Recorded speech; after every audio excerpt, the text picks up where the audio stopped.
is The Opinions, a show that brings you a mix of voices from New York Times opinion. You've heard the news. Here's what to make of it.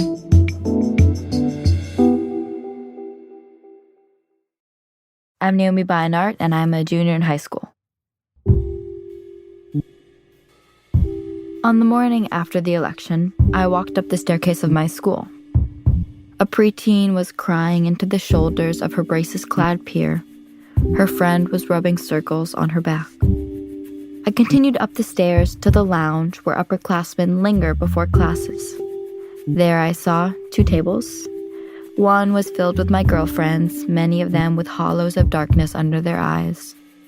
There was a thick blanket of despair over the young women in the room. I looked over to the other table of teenage boys and saw Minecraft on their computers. While we were gasping for a breath, it seemed that they were breathing freely.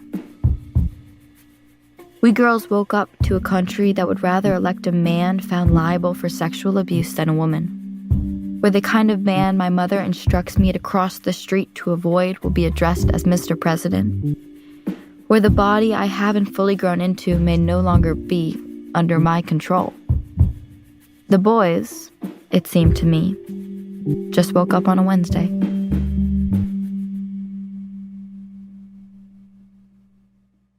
What made my skin burn most wasn't that more than 75 million people voted for Donald Trump.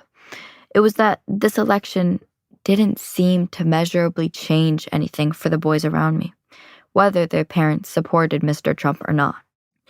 Many of them didn't seem to share our rage, our fear, our despair.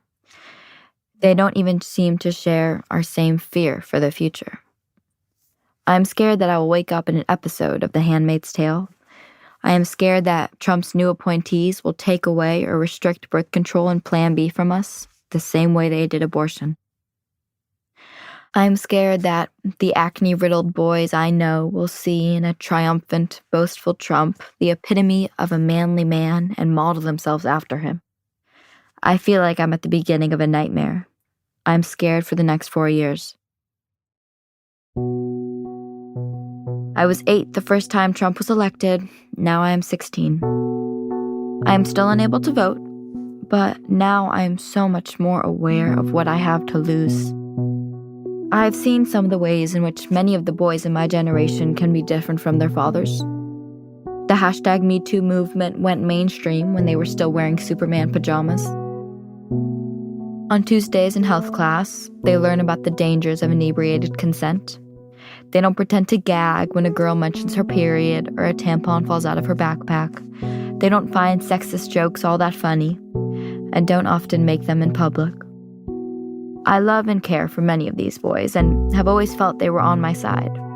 And I'm grateful to my school for taking gender equality as seriously as it takes trigonometry. But most of the guys I saw that Wednesday appeared nonchalant.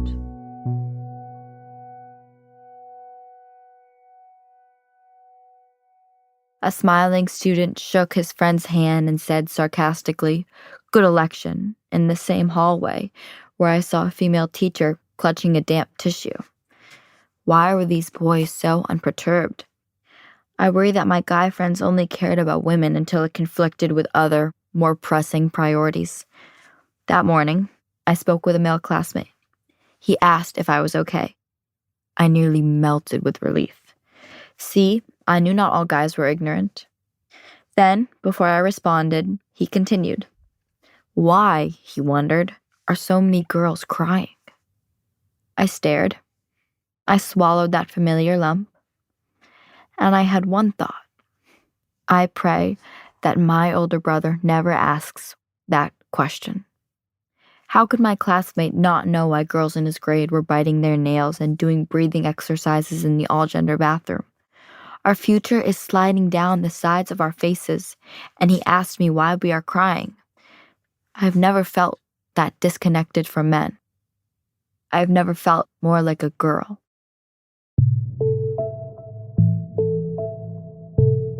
Eight years ago, I was too young to feel the full force of Hillary Clinton's loss. Now at 16, I've had the wind knocked out of me. On Wednesday, anger coursed through my veins, but it was diluted by an even stronger feeling: defeat. I saw it in the eyes of women in my subway car that morning. I saw it in the barista at the coffee shop on the corner, the female security guard at my school, and in the face of my history teacher.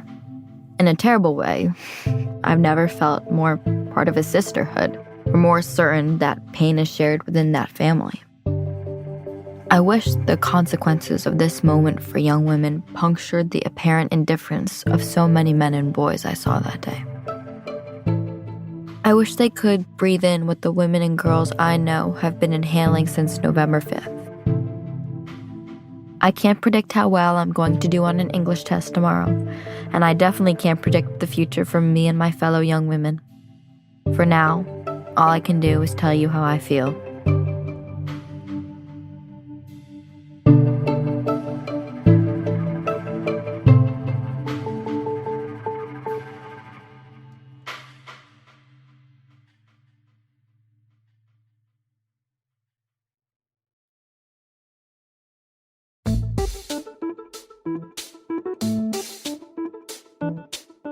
If you like this show, follow it on Spotify, Apple, or wherever you get your podcasts.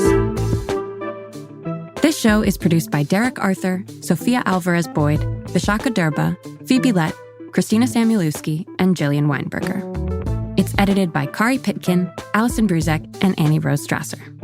Engineering, mixing, and original music by Isaac Jones, Sonia Herrero, Pat McCusker, Carol Saburo, and Afim Shapiro. Additional music by Amin Sahota. The fact-check team is Kate Sinclair, Mary Marge Locker, and Michelle Harris. Audience strategy by Shannon Busta, Christina Samuelewski, and Adrian Rivera. The executive producer of Times Opinion Audio is Annie Rose Strasser.